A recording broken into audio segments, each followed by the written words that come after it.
Hello बच्चों, आज हम क्लास सेकेंड हिंदी की पुस्तक सारंगी में से पार्ट 20 छुपन छुपाई कहानी करेंगे। छुपन छुपाई क्या है बच्चों? छुपन छुपाई एक खेल है। इसे हम आँख मिचौली भी कहते हैं, ठीक है ना। जब एक बच्चा आंखें बंद करके गिनती करता है और बाकी सब छुपते हैं, फिर वो बच्चा उनको ढूंढता है, ठीक है, उसे छुपन छुपाई कहते हैं। सब खेलते होंगे आप सब। एक दिन सब छुपन छुपाई खेल रहे थे। उस दिन जीत की बारी थी। जीत 100 तक गिनकर सबको ढूंढने निकला।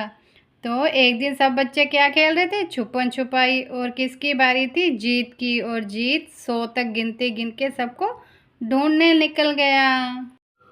मोहित दरवाजे के पीछे मिल गया। तो बच्चों, जीत जब ढूंढने निकला उसे सबसे पहले कौन मिला? मोहित मिला, जो कहाँ छुपा हुआ था? दरवाजे के पीछे। जीत सबको कमरे में ढूंढने लगा। बबली अलमारी के पीछे मिल गई। फिर जीत क्या करने लगा? सबको लगा ढूंढने कमरे में, तो उसको बबली मिल गई जो अलमारी के पीछे छुपी हुई थी। इसका मतलब ये सब छुपन छुपाई कहाँ खेल रहे हैं? घर के अंदर ही खेल रहे हैं। मारिया पलंग के नीचे मिल गई। उसके बाद जीत आंगन की तरफ गया। और मारिया कहाँ थी? मारिया पलंग के नीचे छिपी हुई थी। और फिर उसको ढूंढने के बाद जीत आंगन की तरफ गया। सिमरन दादी के पीछे मिल गई। जीत नाजिया को आंगन में ढूंढने लगा। और जब वो आंगन में जा रहा था तो उसे दादी के पीछे कौन मिल गई? सिमरन मिल गई, जो दादी के पल्लू के नीचे छुपी हुई थी। और फिर वो कौन रह गया? नाजिया रह गई। तो वो नाजिया को ढूंढने लगा। कहाँ? आंगन में। जीत ने नाजिया को चादर के पीछे ढूंढा। फिर उसने नाजिया को चादर के पीछे देखा। फिर जीत नाजिया को ढूंढने के लिए बाहर आया। फिर वो बाहर चला गया नाजिया को ढूंढने के लिए। वह पेड़ के नीचे खड़ा होकर सोचने लगा। नाजिया ने ऊपर से कूदकर उसे धप्पा कर दिया। जीत दोबारा गिनती गिनने लगा। तो बच्चों, फिर जीत क्या पेड़ के नीचे खड़कर सोच रहा था कि कहाँ ढूंढूं। तभी नाजिया ने ऊपर से कूदकर, यानी वो पेड़ के ऊपर ही छुपी हुई थी, उसने पीछे से जीत को धप्पा कर दिया। और फिर क्या हुआ? दोबारा जीत की बारी ही आ गई और जीत लगा दोबारा गिनती गिनने। कहानी खत्म हो गई। अब आगे हम इसके प्रश्न उत्तर करेंगे। बातचीत के लिए आप अपने घर में कहाँ कहाँ छिप सकते हैं? अब बच्चों, आपको बताना है कि आप अपने घर में कहाँ कहाँ छिप सकते हैं जब छुपन छुपाई खेलोगे। मैंने लिखा है दरवाजे के पीछे, सोफे के पीछे, पर्दे के पीछे, अलमारी के पीछे, मेज के नीचे। ठीक है, आप जहाँ जहाँ छिप सकते हैं वो लिखेंगे। अगर खेलते हुए आपको चोट लग जाए तो आप क्या करेंगे? अगर आपको खेलते हुए चोट लग जाए तो क्या करते हो? मैं अपनी मम्मी के पास जाऊंगा और उस चोट पर दवाई लगवाऊंगा, ठीक है। अगर आप खेल में हार जाते हैं तो क्या करते हैं? मैं खेल में हार जाती हूँ तो मैं बुरा नहीं मानूंगी, क्योंकि खेल में तो हार जीत होती रहती है। नीचे दिए गए प्रश्नों के उत्तर अपनी कॉपी में लिखिए। जीत ने कितने बच्चों को ढूंढ लिया? तो जीत ने कितने बच्चों को ढूंढा था? जीत ने 4 बच्चों को ढूंढ लिया। कौन कौन कहाँ मिल गया? मोहित दरवाजे के पीछे, बबली अलमारी के पीछे, मारिया पलंग के नीचे, सिमरन दादी के पीछे मिली। छुपन छुपाई में धप्पा कब बोलते हैं?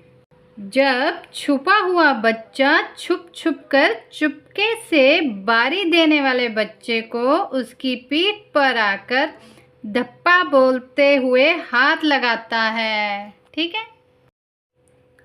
छुपन छुपाई कौन किसके पीछे छिप सकता है और कैसे? तो बच्चों, ये देखो चित्र में कौन कौन से जानवर हैं? कौवा, हाथी, सांप, लोमड़ी, चींटी और बगुला हैं, ठीक है। तो अब हमें बताना है कौन किसके पीछे छिप सकता है। तो चींटी तो सबके पीछे छिप सकती है, क्योंकि वो आकार में सबसे छोटी है। कौवा, सांप और बगुला लोमड़ी के पीछे छिप सकते हैं। लोमड़ी हाथी के पीछे छिप सकती है। कौन किसी के भी पीछे नहीं छिप सकता और क्यों? तो हाथी किसी के भी पीछे नहीं छिप सकता, क्योंकि वो आकार में बहुत बड़ा है। और बाकी सब जानवर उससे छोटे हैं। मेरी कहानी आपने छुपन छुपाई कहानी पढ़ी। अब आप अपनी कहानी लिखने का प्रयास कीजिए। तो बच्चों, आपने छुपन छुपाई कहानी पढ़ी ना, उसमें कैसे छुपन छुपाई खेल के बारे में बताया गया। अब आपको अपनी कहानी कोई लिखनी है कि आप अपने मित्रों के साथ कौन सा खेल खेलते हो और उसे कैसे खेलते हैं। मैं लिखती हूँ कि मैं अपने मित्रों के साथ पिट्ठू खेलती हूँ और फिर उसमें 2 टीमें बनती हैं और एक टीम में राजू, मीना, मीरा है, दूसरी टीम में कौन कौन है। ठीक है, आप ऐसे खेल के बारे में बताएंगे कि आप कैसे खेलते हैं और खेल में क्या क्या हुआ। शब्दों का खेल, शब्द अंताक्षरी। तो बच्चों, आगे शब्दों का खेल है। शब्दों का खेल का मतलब है कि शब्द के आखिर में जो अक्षर होगा उससे हमें अगला शब्द बनाना है। ठीक है, जैसे शब्द है खेल, अब इसके आखिर में अक्षर है ल। अब हमें ल से शब्द बनाना है लड्डू।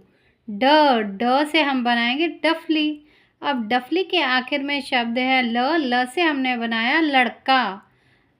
लड़के के आखिर में है क से हमने बनाया कागज़। अगला शब्द है पानी, तो इसके आखिर में न है, न से हम बनाया नीला। इसके आखिर में ल है, ल से बनेगा लोक। इसके आखिर में ग से बना गगन। आखिर में है न से बना नाच। उसके बाद है मोहित, मोहित ने त से तरबूज। फिर है ज से जंगल। फिर ल से लट्टू। फिर ट से टमाटर। सोचिए और लिखिए। नीचे दिए गए खिलाड़ियों को पहचान कर उनके नाम लिखिए। तो बच्चों, नीचे खिलाड़ियों के चित्र दिए गए हैं, तो हमें उनको पहचानना है और उनके नाम लिखने हैं।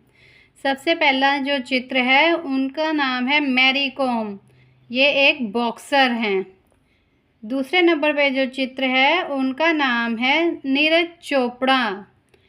ठीक है, ये जेवलिन थ्रो के एथलीट हैं। तीसरे नंबर पे जो चित्र है इनका नाम है कर्णम मल्लेश्वरी, ये एक वेट लिफ्टर हैं।